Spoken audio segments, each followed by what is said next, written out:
Hello student, so welcome to this class. हम लोग का जो है फ्लो मेजरिंग डिवाइस के ऊपर में हमारा लेक्चर चल रहा है। तो इसके पहले वेंचुरी मीटर और ऑरिफिस मीटर, ये जो दो है वो हमने कंप्लीट कर लिए हैं। आज की क्लास में हम लोग स्टार्ट करते हैं पिटोट ट्यूब से। क्लियर है? तो देखिए पिटोट ट्यूब स्टार्ट करते हैं। तो सबसे पहले देखिए पिटोट ट्यूब होता क्या है। तो पिटोट ट्यूब का सबसे अगर एक सिंपल मतलब ले तो इसका यूज़ किया जाता है वेलोसिटी को मेजर करने के लिए। वेलोसिटी को मेजर करने के लिए मतलब जैसे यहाँ पे देखिए ये एक पाइप है। इस पाइप में हमारा क्या है, यहाँ से इस डायरेक्शन में हमारा फ्लूइड जो है वो फ्लो हो रहा है। क्लियर है? यहाँ से फ्लूइड इस डायरेक्शन में फ्लो हो रहा है। तो अब हम लोग क्या कर रहे हैं कि एक राइट एंगल बेंडेड पाइप को हम लोग इस फ्लो फील्ड में इंसर्ट कर दे रहे हैं। क्लियर है? ये 90 डिग्री पर एक बेंड जो है वो ग्लास ट्यूब, उसको हमने यहाँ पे इंसर्ट कर दिया।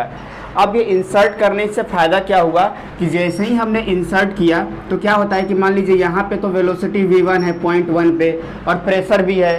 क्लियर है? लेकिन जैसे ही 0.2 पे आता है तो ये जो पिटोट ट्यूब होता है क्या करता है कि 0.2 पे जितना भी वेलोसिटी होता है उस वेलोसिटी को जीरो कर देता है, यानी होल अमाउंट ऑफ वेलोसिटी को या काइनेटिक एनर्जी को वो पोटेंशियल एनर्जी में कन्वर्ट कर देता है। क्लियर है? तो मतलब कि 0.2 पे अगर हमें वेलोसिटी में मतलब कि 0.2 पे जैसे ही पिटोट ट्यूब हमने इंसर्ट किया तो वहाँ पे वो जो उसकी वेलोसिटी था, या ये बोल सकते हैं कि फ्लूइड को रेस्ट में ला देता है। जब फ्लूइड रेस्ट में आ जाएगा तो वो क्या हो जाता है कि जो काइनेटिक एनर्जी है वो प्रेशर एनर्जी में कन्वर्ट हो जाता है। उससे क्या हो जाएगा, यहाँ से फ्लूइड जो है एक पर्टिकुलर हाइट तक राइज हो जाएगा। और जब ये पर्टिकुलर हाइट तक राइज होगा तो उस एच को हम लोग कंसीडर कर लेंगे। अब बर्नौलीज थ्योरम लगा के उस एच के हेल्प से हम उस पर्टिकुलर पॉइंट पे वेलोसिटी को फाइंड आउट कर पाएंगे। क्लियर है? तो इस तरीके से हमारा जो पिटोट ट्यूब है वो काम करता है। तो देखिए इसके इंट्रोडक्शन में क्या है, it is a simple device use for measuring velocity of flow. क्या करता है? मेजर करता है वेलोसिटी, फ्लो के वेलोसिटी को मेजर करता है at the required point in a pipe और अ स्ट्रीम।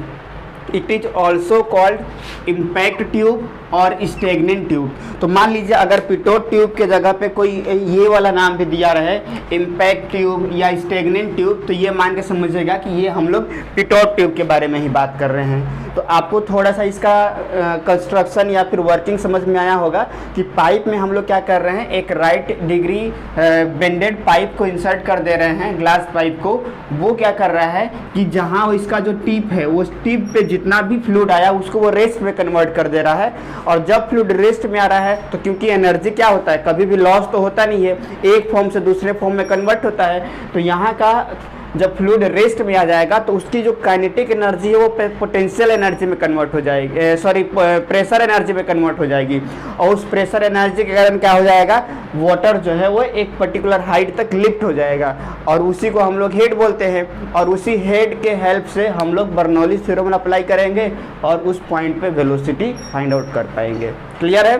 तो चलिए हम लोग प्रिंसिपल देखते हैं। तो प्रिंसिपल क्या है, it is based on the principle that in case of velocity of flow at the point become zero the pressure increase due to conversion of kinetic energy into pressure energy. तो जो हमने discuss किया वही यहाँ पे principal में हमने लिखा हुआ है कि जिस भी पर्टिकुलर पॉइंट पे वेलोसिटी जीरो हो जाएगा मतलब उसका होल काइनेटिक एनर्जी जीरो हुआ, और वो काइनेटिक एनर्जी एक्चुअली जीरो नहीं हुआ, वो किसी और फॉर्म में प्रेशर एनर्जी के फॉर्म में कन्वर्ट हो गया। क्लियर है ये? तो ये प्रिंसिपल इस प्रिंसिपल के बेस पे काम करता है। अब अगर हम इसका कंस्ट्रक्शन देखें तो कंस्ट्रक्शन क्या होता है, pitot tube is consist of glass tube bend at right angle. Right angle मतलब कि ये एक ट्यूब है जो कि 90 डिग्री पर एक बेंड है। The tube diameter is large enough to neglect the capillarity effect. जब यूनिट 1 में पढ़े थे तो हमने देखा था ना कि किसी पर्टिकुलर मान लीजिए फ्री सरफेस पे जैसे ही स्मॉल डायमीटर ऑफ ट्यूब इस तरीके का इंसर्ट करते थे तो कुछ कैपिलरी राइज हो रहा था। तो हमारे केस में उसमें डायमीटर बहुत मिनिमम होता था, बट हमारे केस में हमारा डायमीटर इतना ज़्यादा लार्ज किए हैं कि इसमें कैपिलरिटी इफेक्ट का कोई आने ही नहीं वाला है, ये इसका इफेक्ट कुछ नहीं आने वाला है। क्लियर है? तो अब क्या हो रहा है, the tube is deep vertically in the flowing field of the fluid with the open end and other end projecting above the free surface in the stream। मतलब इसका मतलब ये हुआ कि ये फ्लो फील्ड है, वो फ्लो फील्ड में जैसे ही हमने ट्यूब को डिप किया तो एक पॉइंट एक उसका जो टिप है जो हमारा ट्यूब का वो तो फ्लो फील्ड के डायरेक्शन में है, और दूसरा जो है वो हमारा एटमॉस्फेयर पे हमने फ्री ओपन सरफेस पे रिलीज कर दिया है। क्लियर है। अब इससे क्या होगा कि जैसे ही यहाँ पे जो वेलोसिटी जीरो होगा, मतलब काइनेटिक एनर्जी प्रेशर हेड में कन्वर्ट होगा, तो वो क्या हो जाएगा, वो हमारे राइज को इंक्रीज कर देगा। यानी ये हाइट इंक्रीज हो जाएगा, तो जितना यहाँ प्रेशर रहेगा तो इस हाइट के हेल्प से हम लोग कैलकुलेट कर सकते हैं। यानी कि अगर मेरे को प्रेशर P पे कितना प्रेशर कन्वर्ट हुआ, कितना काइनेटिक एनर्जी प्रेशर में कन्वर्ट हुआ, अगर वो मेजर करना होगा तो ये अगर ये हाइट पता है और इस फ्लूइड का हमें अगर डेंसिटी पता है तो रो जी इंटू एच से फाइंड आउट कर लेंगे। तो वही ये जो राइज हुआ जो हाइट है उसी को हम लोग क्या कर रहे हैं, कैलकुलेट कर लेंगे इन टर्म्स ऑफ प्रेशर, अगर हमें हेड पता रहेगा तो, या जितना राइज हुआ है उसको अगर हमें पता रहेगा तो। और क्या बोल रहा है, the liquid in the tube rise due to conversion of kinetic energy into pressure head and the pressure at this point where velocity become zero is known as stagnant point. मतलब पॉइंट 2 के ऊपर में velocity zero हो जाएगा तो उसके corresponding जो भी स्टैटिक प्रेशर है और प्लस काइनेटिक एनर्जी के कन्वर्जन के कारण जो प्रेशर हमें मिलेगा उन सब के होल प्रेशर को पॉइंट 2 पे हम उस पर्टिकुलर प्रेशर को बोलेंगे क्या, स्टेगनेंट प्रेशर। तो ये वाला टर्म याद रखिएगा। स्टेगनेंट प्रेशर क्या होता है, वो पॉइंट जहाँ पे हमारा वेलोसिटी जीरो होता है तो उस पर्टिकुलर पॉइंट के प्रेशर को हम लोग क्या बोलते हैं, स्टेगनेंट प्रेशर। यानी कि पॉइंट 2 के ऊपर जो हमें प्रेशर मिलेगा वो एक्चुअली हमें कौन सा प्रेशर मिलेगा, स्टेगनेंट प्रेशर, स्टेगनेंट प्रेशर मिलेगा। स्टेगनेंट प्रेशर क्या हुआ, a point eight which velocity will be zero, या ये बोल सकते हैं कि a point eight which whole kinetic energy is converted into pressure energy. At that point the whole total pressure is known as stagnant pressure। Clear है ये। तो इस तरीके से हमने एक कंस्ट्रक्शन भी पढ़ लिया कि एक पाइप था, उसमें एक 90 डिग्री पर बेंड एक पाइप था जिसको कि हम पिटोट ट्यूब बोल रहे हैं। जब उसको हमने फ्लो फ्लूइड में इंसर्ट किया तो क्या हो रहा है कि जैसे ही फ्लूइड इस ट्यूब के कांटेक्ट में आएगा वो होल अमाउंट ऑफ जो भी फ्लूइड रहेगा वो रेस्ट में आ जाएगा, और रेस्ट में आया मतलब kinetic energy potential energy pressure energy में कन्वर्ट हुआ। उसके कारण क्या हो जाएगा, जो अदर एंड पे हमारा जो लिक्विड है वो राइज हो जाएगा, और ये जो राइज हुआ इस हाइट के हेल्प से ही हम लोग उस पर्टिकुलर पॉइंट पे प्रेशर को निकाल सकते हैं, और पॉइंट 2 पे जहाँ पे वेलोसिटी जीरो हो गया उस पॉइंट के करस्पॉन्डिंग जो प्रेशर होगा उसको हम लोग बोलेंगे स्टेगनेंट प्रेशर। क्लियर है ये, स्टेगनेंट, ठीक है, स्टेगनेंट, ठीक है। अब हम लोग ये कैलकुलेट करते हैं कि हमने क्योंकि डिस्कस किया कि पिटोट ट्यूब का यूज़ किया जाता है वेलोसिटी मेजर करने के लिए, तो ये वेलोसिटी को कैसे मेजर करेंगे उसका हम लोग एक डेरिवेशन देख लेते हैं। देखिए, consider a point 1 slightly of stream of the tube and at the direction of flow. मतलब हम लोग क्या कर रहे हैं, एक ये ट्यूब है, ट्यूब के जस्ट थोड़ा सा पहले हमने एक पॉइंट 1 कंसीडर किया है, क्लियर है, और एक पॉइंट 2 कंसीडर किया है ट्यूब के जस्ट एंड पे जहाँ पे हमारे वेलोसिटी जीरो हो रही है। क्लियर है। तो और दोनों जो लाइन पॉइंट 1 और पॉइंट 2 है दोनों एक सेम लाइन हॉरिजॉन्टल लाइन पे लाई कर रहे हैं। क्लियर है। और हमने ये कंसिडर किया हुआ है कि पॉइंट ए, क्योंकि पॉइंट 2 पे तो वेलोसिटी हमारा जीरो हो जा रहा है, रुक जा रहा है हमारा फ्लूइड, तो पॉइंट ए पे जो हमारा जो फ्लूइड जो फ्लो हो रहा है वो v वेलोसिटी से फ्लो हो रहा है, तो यही v की वैल्यू कितना होगा वही हमें कैलकुलेट करना है। क्लियर है। ये जो यहाँ पे पॉइंट 1 पे जो वेलोसिटी होगा वही हमें फाइंड आउट करना है। तो हमने क्या कंसिडर किया, एक ट्यूब में पिटोट ट्यूब हमने इंसर्ट कर दिया, और पिटोट ट्यूब के जस्ट पहले हम कंसिडर कर रहे हैं एक पर्टिकुलर पॉइंट, और दूसरा वो पॉइंट को कंसिडर कर रहे हैं जहाँ पे हमारी वेलोसिटी जीरो हो जा रही है पिटोट ट्यूब के कारण।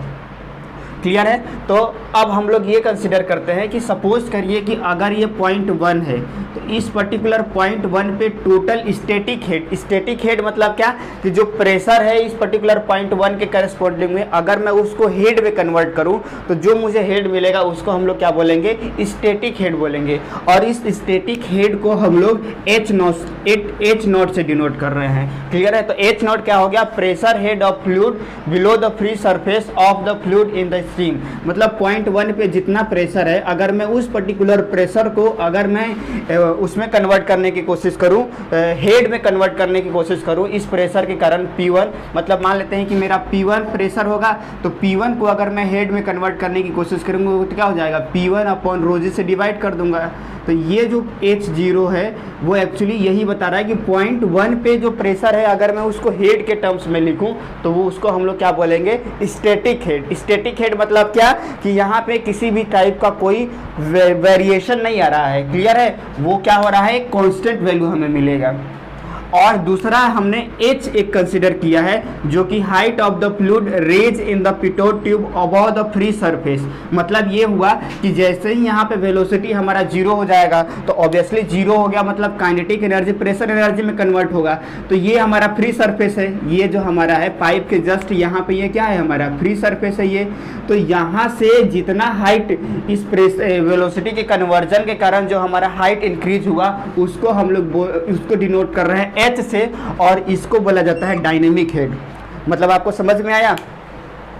अगर हम फ्लूइड को रेस्ट में लाएंगे और रेस्ट में लाने के कारण फ्री सरफेस से जितना हाइट इंक्रीज हो जाएगा उस फ्लूइड का, उस फ्लूइड लेवल का, तो उसका जो हाइट रहेगा उसको हम लोग बोलेंगे डायनेमिक हेड। और स्टैटिक हेड क्या होगा कि अगर कोई भी फ्लूइड जो है वो किसी फील्ड में फ्लो हो रहा है तो उस पर्टिकुलर पॉइंट के प्रेशर को अगर हम हेड के टर्म्स में अगर डिनोट करें या उसको नोट करें तो वो जो हेड होगा उसको हम लोग क्या बोलेंगे, स्टैटिक हेड बोलेंगे। तो दोनों में होप आपको डिफरेंस समझ में आ रहा होगा। स्टैटिक हेड मतलब क्या कि नॉर्मली जो फ्लूइड फ्लो हो रहा है तो उस पर्टिकुलर किसी एक पर्टिकुलर पॉइंट पे जो प्रेशर होगा उसको अगर मैं हेड में कन्वर्ट कर दूँ तो वो मेरा स्टैटिक हेड होगा। जबकि डायनेमिक हेड जिसको कि मैं H से डिनोट कर रहा हूँ वो क्या हो रहा है कि जब मैं पिटोट ट्यूब के हेल्प से उस पर्टिकुलर वेलोसिटी को मैं जीरो या रिड्यूस कर देता हूँ, जीरो के ऊपर कर दे रहा हूँ, तो उसके कारण जो फ्री सरफेस से जो हाइट में इंक्रीमेंट हो रहा है उसको मैं बोल रहा हूँ डायनेमिक हेड। क्लियर है। और डायनेमिक हेड और प्लस स्टैटिक हेड मतलब पॉइंट 2 पे क्या होगा, पॉइंट 2 पे भी तो प्रेशर होगा ना कुछ, और ये वेलोसिटी कन्वर्जन के कारण, वेलोसिटी के जीरो होने के कारण जो हमारा डायनेमिक हेड में जो राइज हुआ है, इन दोनों को अगर मैं ऐड कर दूं तो उसको हम लोग बोलेंगे क्या, स्टैग्नेशन हेड। क्या ये बोल सकते हैं कि टोटल हेड 8.2 को हम लोग क्या बोलेंगे, स्टैग्नेशन हेड। क्लियर है ये। या ये भी बोल सकते हैं कि पॉइंट 2 के करस्पॉन्डिंग जो स्टेगनेंट प्रेशर है अगर मैं उसको हेड के टर्म्स में अगर कन्वर्ट करूं तो वो हमारा कितना बराबर, किसके बराबर हो जाएगा, H0 प्लस H के बराबर हो जाएगा। और इसको हम लोग क्या बोलेंगे, स्टेगनेशन हेड बोलेंगे। ठीक। तो होप आपको यहाँ तक ये चीज़ें समझ में आ जाएगी कि स्टैटिक हेड क्या है, डायनेमिक हेड क्या है और स्टेगनेशन हेड क्या है। स्टैटिक हेड मतलब एक पर्टिकुलर पॉइंट, फ्लोइंग फ्लूइड में एक पर्टिकुलर पॉइंट कंसीडर कर रहे हैं, वहाँ पे जो भी प्रेशर होगा अगर मैं उसको हेड में कन्वर्ट कर दूंगा तो वो स्टैटिक हेड हो जाएगा। डायनेमिक हेड मतलब क्या कि जब मैं पिटोट ट्यूब को इंसर्ट कर रहा हूं और वो पर्टिकुलर पॉइंट जहां पे उसकी वेलोसिटी जीरो हो जा रही है और जीरो होने के कारण वो जो फ्लूइड है वो एक राइज हो रहा है, फ्री सरफेस से जितना राइज हो रहा है उस पर्टिकुलर हाइट को हम लोग बोलेंगे डायनेमिक हेड। और स्टेगनेशन हेड क्या हो जाएगा कि जब पॉइंट जहां पे हमारी वेलोसिटी जीरो हो जा रही है वहां के करस्पॉन्डिंग जितना हमें टोटल हेड या टोटल हाइट जितना मिलेगा उसको हम लोग बोलेंगे स्टेगनेशन हेड। हो ठीक है। तो अब हम लोग यहाँ तक हमारा कंप्लीट हो गया। अब हम लोग बर्नौलिस इक्वेशन लगाते हैं पॉइंट 1 और पॉइंट 2 के बीच में। तो बर्नौलिस थ्योरम हमारा क्या हो जाएगा, पॉइंट 1 पे total energy equal two point 2 पे टोटल एनर्जी। क्योंकि हम लोग जानते हैं कि जो पॉइंट 1 और पॉइंट 2 है दोनों एक हॉरिजॉन्टल लेवल पे है, मतलब Z1 इक्वल टू Z2 के बराबर है। तो इस तरीके से हमारा जो इक्वेशन हो जाएगा वो क्या हो जाएगा, केवल प्रेशर हेड और वेलोसिटी हेड के टर्म्स में आ जाएगा। क्लियर है। अब P1 अपॉन रो जी को हम लोग क्या बोल रहे हैं, स्टैटिक हेड, और जिसको हम लोग किससे डिनोट कर रहे हैं, H नॉट से डिनोट कर रहे हैं। क्लियर है ये, प्लस वेलोसिटी हेड आ जाएगा इक्वल टू, अब देखिए क्योंकि यहाँ पे हमारा जो वेलोसिटी है वो क्या होने वाला है, अगर मैं यहाँ पे थोड़ा सा और एक टर्म इंक्रीज करूँ तो वो हमें क्या मिल जाएगा, केवल P2 अपॉन रो जी मिलेगा। और ये क्योंकि V2 इक्वल टू हमारा क्या होने वाला है, 0 होने वाला है, तो मतलब हमारा P2 अपॉन रो जी 0.2 के ऊपर जितना भी प्रेशर होगा वो किसके बराबर हो जाएगा, static head plus velocity head के बराबर हो जाएगा, यही हो जाएगा।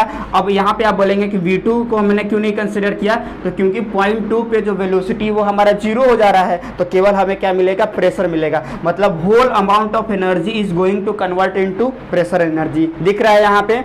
तो अब मुझे आगे इसको बढ़ाने के लिए यहाँ पे थोड़ा सा रफ करना पड़ेगा।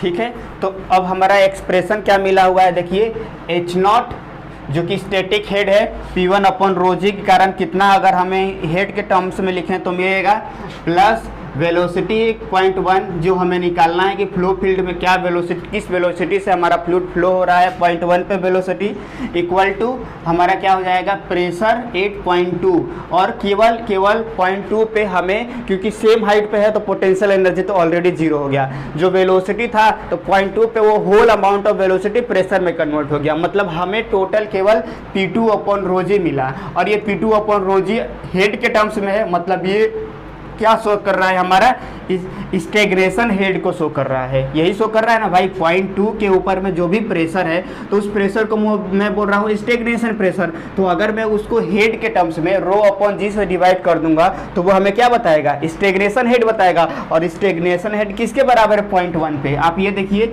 यहाँ से अगर मैं कंसिडर करूँ तो ये H नॉट और प्लस H, तो मतलब हमारा V1 square upon stagnation pressure head को हम लोग लिख सकते हैं H नॉट प्लस H के बराबर। क्लियर है, तो जब H नॉट अपॉन H लिख लिए, तो अब अगर हम इसको सॉल्व करेंगे तो क्योंकि H नॉट दोनों साइड है तो वो कैंसिल आउट हो जाएगा, तो हमें क्या मिलेगा, V1 square upon 2G equal to H। और अगर मेरे को यहाँ से वेलोसिटी फाइंड आउट करना होगा तो वो हमारा क्या हो जाएगा, √2gh हो जाएगा। मतलब इसका मतलब हमें क्या समझ में आ रहा है कि जो एक पर्टिकुलर पॉइंट के ऊपर अगर हमें वेलोसिटी पता करना होगा, तो अगर हमें डायनेमिक हेड पता होगा कि वो फ्री अगर किसी पर्टिकुलर पिटोट ट्यूब से हेल्प से जितना, जब वो वेलोसिटी को हम लोग 0 कर रहे हैं और 0 करने के कारण जितना वो फ्री सरफेस से लिक्विड राइज हो रहा है, अगर वो मुझे हाइट पता होगा तो उसका √2gh अगर मैं कर दूंगा तो उस फ्लो फील्ड का वेलोसिटी हमें फाइंड आउट हो जाएगा। और दूसरा चीज़ ये भी याद आपको रखने की ज़रूरत है, क्योंकि यहाँ पे हमने जो बर्नौलिस इक्वेशन लगाया हुआ है तो वो किसके लिए लगाया हुआ है, कोई लॉस नहीं हो रहा है। तो अगर कोई लॉस नहीं हो रहा है तो यहाँ पे जो हमारा वेलोसिटी मिलेगा वो कौन सा वेलोसिटी मिलेगा, जैसे वेंचुरीमीटर में हमने जब लॉस कंसीडर नहीं किया था तो वहाँ पे जो डिस्चार्ज मिला था उसको हम लोग बोल रहे थे क्या, थ्योरेटिकल डिस्चार्ज। तो ये वहीं पे उसी तरीके से, क्योंकि यहाँ भी हमने पिटोट ट्यूब में भी कोई लॉस को कंसीडर नहीं किया है, तो यहाँ पे ये जो V1 हो जाएगा इसको हम लोग बोलेंगे क्या, थ्योरेटिकल वेलोसिटी। तो हमारा जो V1 है वो थ्योरेटिकल वेलोसिटी है, थ्योरेटिकल वेलोसिटी जो कि क्या है, V1 है, और वो किसके बराबर है, √2gh के बराबर है। तो जैसे वो थ्योरेटिकल वेलोसिटी था तो एक्चुअल वेलोसिटी, एक्चुअल डिस्चार्ज निकालने के लिए हमने उसमें क्या किया था, एक कोफिशिएंट ऑफ डिस्चार्ज से मल्टीप्लाई किया था। वैसे ही अगर आपको थ्योरेटिकल वेलोसिटी पता होगा तो एक्चुअल वेलोसिटी आपको पता करने के लिए आपको क्या करना पड़ेगा, यहाँ पे आपको मल्टीप्लाई करना पड़ेगा कोफिशिएंट ऑफ वेलोसिटी से, जिसको कि CV से डिनोट करते हैं। क्लियर है, तो हमारा एक्चुअल वेलोसिटी को अगर मैं V से डिनोट करूँ तो ये हो जाएगा हमारा एक्चुअल वेलोसिटी, जो किसके बराबर हो जाएगा, एक्चुअल वेलोसिटी, जो एक्चुअल वेलोसिटी है वो बराबर हो जाएगा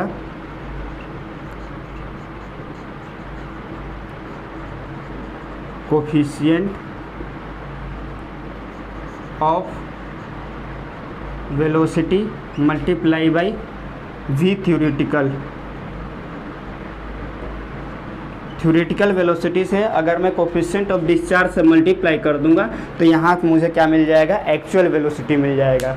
ठीक है, तो इस तरीके से हमने पिटोट ट्यूब के ऊपर में जो हमारा जो क्या बोलना चाहिए, जो एक्सप्रेशन है पिटोट ट्यूब होता क्या है और उसका जो वेलोसिटी का एक्सप्रेशन है वो हमने यहाँ पे किया। तो जैसे थ्योरेटिकल आपको वेंचुरियोमीटर में डिस्चार्ज याद रखना था, वैसे ही यहाँ पे आपको क्या रखना है, एक्चुअल वेलोसिटी का फॉर्मूला आपको याद रखना है। ठीक है, तो हमने क्या किया है, पॉइंट 1 और पॉइंट 2 के ऊपर बर्नौलिस थ्योरम लगाया है, और क्योंकि दोनों पॉइंट सेम लेवल पे था तो Z1 इक्वल टू Z2 था, तो पोटेंशियल एनर्जी वाला टर्म्स नेगलेक्ट हो गया, तो अल्टीमेटली हमारे प्रेशर और वेलोसिटी हेड के टर्म्स में मिला। अब हम जो P1.1 पे जो प्रेशर होगा उसको हम लोग स्टैटिक हेड से डिनोट कर दिए, और पॉइंट 2 पे क्योंकि वेलोसिटी 0 हो गया तो केवल प्रेशर मिला। वो प्रेशर क्या है, स्टेगनेंट प्रेशर है, तो वो स्टेगनेंट प्रेशर एक्चुअली अगर मैं उसको रोजेज से डिवाइड कर दूंगा तो स्टेगनेंट हेड बताएगा, और स्टेगनेंट हेड किसके बराबर हो जाएगा, हमारा static head plus dynamic head. वो वाले वैल्यू को हमने पुट किया, तो लास्ट में जब हम लोग सॉल्व करेंगे तो जो फ्लो फील्ड में हमारा जो वेलोसिटी 8.1 जो होगा वो किसके बराबर हो जाएगा, 2gh के बराबर होगा। और ये जो वेलोसिटी होगा एक्चुअली वो थ्योरेटिकल वेलोसिटी होगा, क्योंकि हमने यहाँ पे कोई भी लॉस को कंसिडर नहीं किया है। तो जब हमें एक्चुअल वेलोसिटी निकालना होगा तो हमें एक कांस्टेंट से मल्टीप्लाई करते हैं जिसको कि कोफिशिएंट ऑफ वेलोसिटी बोलते हैं। ये भी 0.9 से लेके 1 के बीच में वेरी करता है ये कोफिशिएंट ऑफ वेलोसिटी। क्लियर है, तो यहाँ तक हमारा जो पिटोट ट्यूब का जो है वो कंप्लीट होता है। अब नेक्स्ट हम लोग देखेंगे क्या, न्यूमेरिकल इसके ऊपर। ठीक है,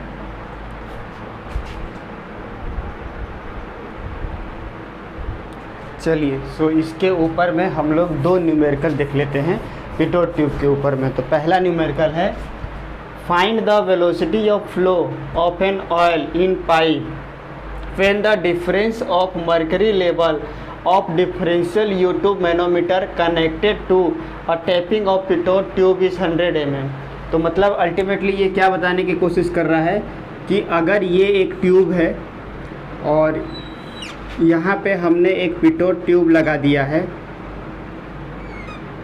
तो इस पिटोट ट्यूब के कारण ये जो हाइट का इंक्रीज हो रहा है, क्लियर है, इसको हम लोग एक डिफरेंशियल मैनोमीटर के हेल्प से मेजर करने की कोशिश कर रहे हैं, जिसका जो हाइट हो रहा है वो क्या हो जा रहा है, डिफरेंशियल मैनोमीटर के हेल्प से अगर हम लोग मेजर कर रहे हैं, मतलब ये जो हाइट इंक्रीज हुआ, इस हाइट जो जिसको कि मैं h से डिनोट कर रहा हूँ, तो अगर हम इसको डिफरेंशियल मैनोमीटर के हेल्प से यूज़ करेंगे, मतलब ये एक पाइप रहता है और 2 पर्टिकुलर पॉइंट के ऊपर में ये जो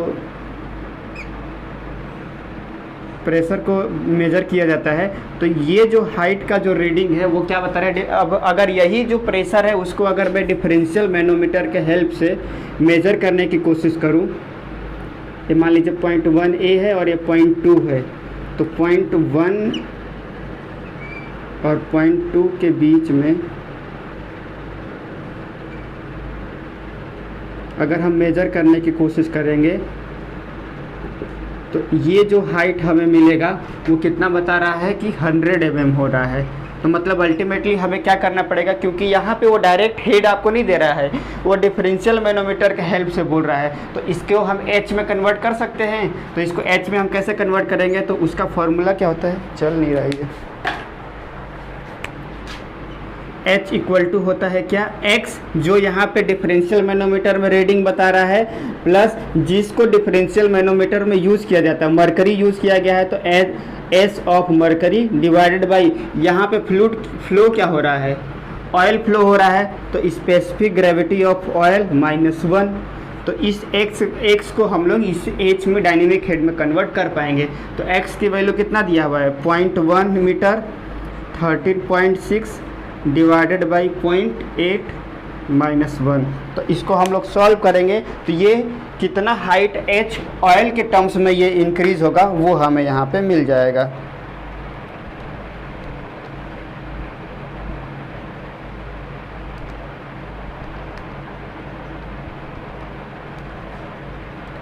वन 1.6 मीटर, मतलब ये h की वैल्यू क्या होगी, 1.6 मीटर ऑफ ऑयल के फॉर्म में ये इंक्रीज हो जाएगा। h की वैल्यू हो गया क्या हमारा 1.6 मीटर।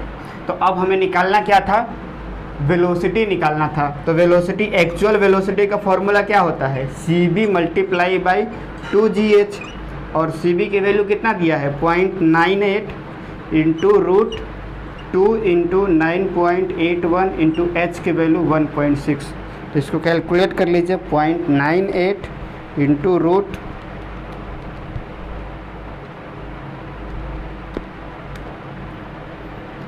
तो हमारा जो वेलोसिटी आ जाएगा, एक्चुअल वेलोसिटी जो आ जाएगा वो हो जाएगा 5.49 मीटर पर सेकेंड। क्लियर है। तो देखिए यहाँ पे क्या हो रहा था, ये h की वैल्यू डायरेक्टली नहीं दिया हुआ था, ये डिफरेंशियल, ये जो हाइट h हो रहा है उसको वो मेजर अगर हम डिफरेंशियल मैनोमीटर से करें तो वहाँ पे ये जो रीडिंग आएगा वो 100 बताने की कोशिश कर रहा था। बोल रहा है ना, where the difference of mercury level of differential U2 manometer connected to tapping of the pitot tube is 100 metre. अगर ये पिटोट ट्यूब का 0.1 हो गया और ये 0.2 हो गया, दोनों के बीच में अगर हम प्रेशर को मेजर करने के लिए कोशिश करें डिफरेंशियल U2 मैनोमीटर से, तो ये रीडिंग हमें 100 बताएगा। और अगर ये बोलता कि पिटोट ट्यूब में डायरेक्ट रीडिंग क्या है, ये H, तब हम वो डायरेक्टली यूज़ करेंगे, लेकिन यहाँ पे वो चीज़ को नहीं। तो इसको सबसे पहले हमें क्या करना पड़ेगा, H में कन्वर्ट करना पड़ेगा, और एक बार H में कन्वर्ट करके फॉर्मूला में पुट कर लेंगे तो वेलोसिटी निकल जाएगा। अब देख लीजिए क्वेश्चन नंबर 2 भी। क्वेश्चन नंबर 2 में हमें एक डायग्राम दिया गया है, उसमें ये बोल रहा है कि अगर ये एक पाइप है और इस पाइप में वेलोसिटी से फ्लो हो रहा है, तो जो एक्चुअल वेलोसिटी से जो भी हमारा फ्लूइड फ्लो हो रहा है वो दे दिया है 2.7 मीटर पर सेकेंड। और जैसे ही हमने यहाँ पे पिटोट ट्यूब लगाया तो जो टोटल जो डायनेमिक हेड, अब यहाँ पे देखिए, यहाँ पे ये जो H है, यहाँ पे क्वेश्चन 2 में वो डायरेक्टली H की वैल्यू दे दिया है यहाँ पे कि जब पिटोट ट्यूब लगा रहे हैं तो 40 सेंटीमीटर ऑफ ये वाटर फ्लो हो रहा है, 40 सेंटीमीटर ऑफ वाटर जो है वो राइज हो जा रहा है। तो जब 40 सेंटीमीटर ऑफ वाटर राइज हो जा रहा है तो आपको फाइंड आउट करना है कि find the coefficient of velocity. तो CB क्या होता है, कोफिशिएंट ऑफ वेलोसिटी, ये कुछ नहीं होता है, ये रेशियो होता है क्या, actual velocity to the theoretical velocity. यही होता है, वही हमने लिखा था। मान लेते हैं अगर इसको V से डिनोट कर रहे हैं और अगर इसको V1 से, तो यही हुआ था ना, V equal to CB into theoretical velocity. तो अगर हमें CB निकालना है तो देखिए हमें एक्चुअल वेलोसिटी पता है, वो कितना दिया हुआ है 2.7 मीटर पर सेकेंड, और थ्योरेटिकल वेलोसिटी क्या होता है, रूट 2GH होता है। क्लियर है। तो 2GH तो 2.7 मीटर पर सेकेंड और रूट 2 इंटू 9.81 इंटू H, मतलब हाइट H, ये H को बताने की कोशिश कर रहा है डायनेमिक हेड को। तो अगर मैं उसको SI यूनिट 0.4 वाटर फ्लो हो रहा है तो वाटर के टर्म्स में लिखूं तो यहाँ से हमारा क्या निकल जाएगा, CB की वैल्यू निकल जाएगा। तो कितना आ रहा है 2.7 divided by root 2 into 9.81 into 0.96 आ रहा है। अभी एक्चुअली ये तो एक कांस्टेंट है तो इसका कोई यूनिट तो होगा नहीं, तो इस तरीके से हमारा कोफिशिएंट ऑफ वेलोसिटी भी निकल गया। तो हमने एक एक्चुअल वेलोसिटी निकालने का कोशिश किया और दूसरा एक्चुअल वेलोसिटी दिया हुआ था, ये हाइट दिया था, तो कोफिशिएंट ऑफ वेलोसिटी निकालने की कोशिश किया। तो ऐसा ही सिंपल न्यूमेरिकल पिटोट ट्यूब के ऊपर में रहेगा। तो इस तरीके से हमारा ये पिटोट ट्यूब वाला पोर्शन कंप्लीट होता है। क्लियर है। अब नेक्स्ट क्लास में हम लोग नए टॉपिक के साथ डिस्कस करते हैं।